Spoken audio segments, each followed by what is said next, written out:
Hei tā te toi hau o te taura whiri i te reo Māori, a kāore e a rikarika ana tōna whakapono ki te anamata o te taura whiri. Ahakoa te aranga mai o te mātāwai ki te hautū i ngā kaupapa whakarauora reo, i roto i ngā iwi me ngā hapori.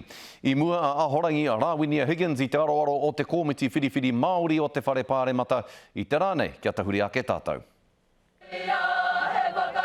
Ka rekau e a wangawanga ōna mo te anamata o te tere uri i te reo Māori. E hara tēnei kaupapa i te kaupapa i tinei, he roa, he omanga roa.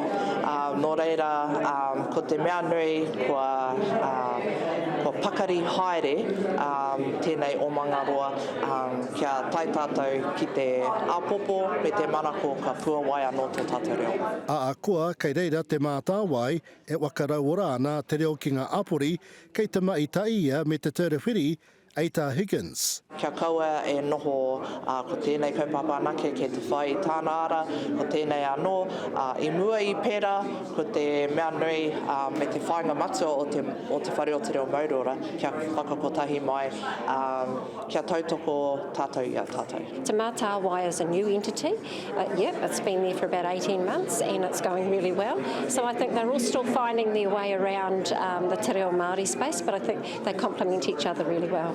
Engari, ei tāna, me piki ake te pūtea tautoko mō te tere uri me te mātāwai. Te Tarawhiri is doing an amazing job. It does need a little bit of support in there, I believe, to grow the programs that they are delivering out across all government agencies. And I also think that there are other areas within, Te Mātāwai, and that could also be looked at budget-wise, yeah. Kietahi ka ki he mōrearea, kietahi ka ki kei te pai haere. Ko te kareo te ki he whakaututika tō tētahi atu. Ko te mea nui kia ū tonu tātou ki tā tātou kaupapa. Kia kore ai tō tātou reo e pērā ki te moa ka mate.